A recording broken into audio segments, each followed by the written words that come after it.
We are at the Things from Another World booth at Emerald City Comic Con. I'm here with two of the creators from IDW Publishing's Memorial, Chris Roberson and Rich Ellis. How are you enjoying the con so far? I'm having a miserable time. Yeah, it's been like the worst show ever. No, it's been great. Emerald City is one of my two favorite conventions. Yeah. So, yeah. My number one. Really? So, yeah. You don't like the other? Okay, never mind. Yeah.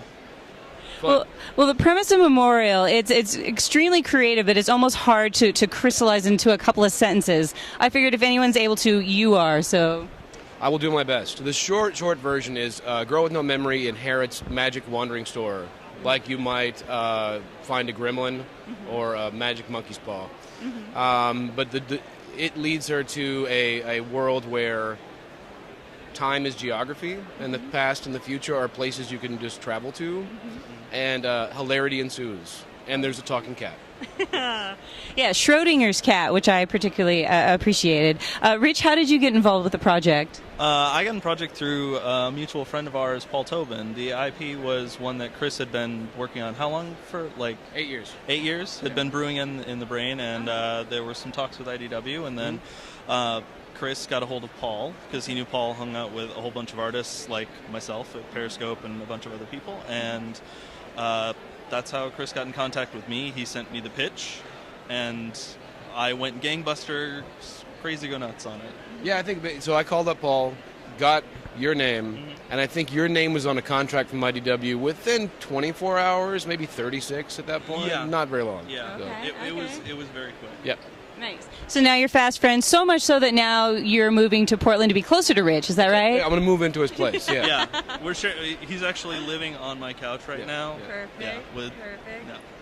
So tell us more about the setting for Everland. Now, it kind of sounds, of course, like Neverland, and there's even a guy with a hook running around. So I'm Captain Obvious.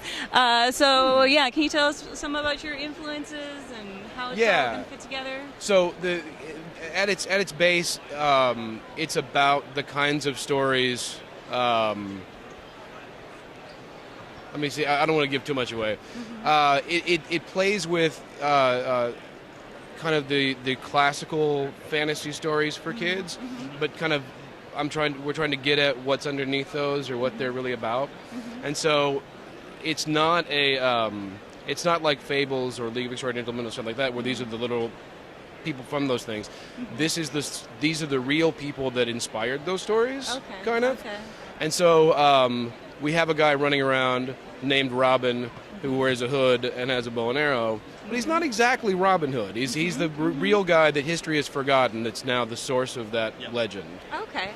And the guy with the hook and a guy named Peter who's now an old man, which is weird, and a shadow that runs around might have inspired another story that had similar people in it. Exactly.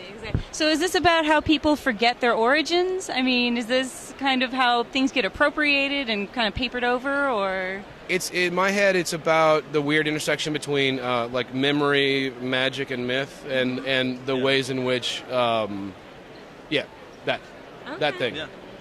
For creating the visual world, like what were your focuses? Like, how did you bring this to life in kind of a coherent way that you could actually draw it?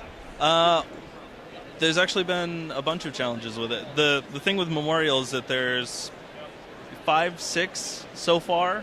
Locations? Distinct locations that all feel very different and all are pulling from different sources. So, like with the Everlands, for Chris, I know that we were thinking, was it Grecian Islands? Like an archipelago. An archipelago with just a patchwork of everything possible in history as Moment has I didn't realize till last year it's the archipelago of lost years from Rudolph Shiny New Year. Literally, because that's an archipelago made up of where the islands are different years.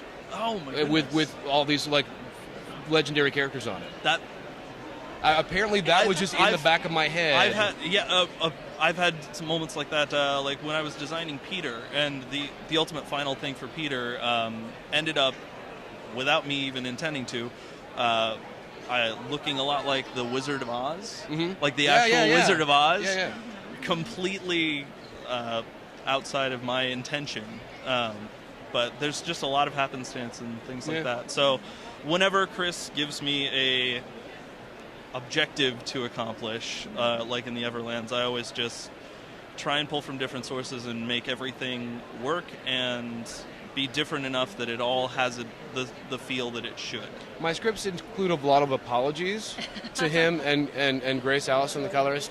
They're like, I'm sorry, but this crazy thing I need you to draw. There's a castle on the edge of a waterfall, and the water turns into stars in the sky, and everything is made out of shadows. So go. Yeah, go from there. Yeah. But it works. Yeah, obviously. Well, at the end of the 6-issue miniseries, are we going to know everything about M? Is she going to know everything about M? Many questions will be answered. A few more will be raised, and we're doing more memorial stories after this. So Absolutely. That's great. Well, is there anything else coming up that you guys want to talk about? I don't know. Trying to think. We'll stick with that one for now. Yeah. All right. Well, thank you very much.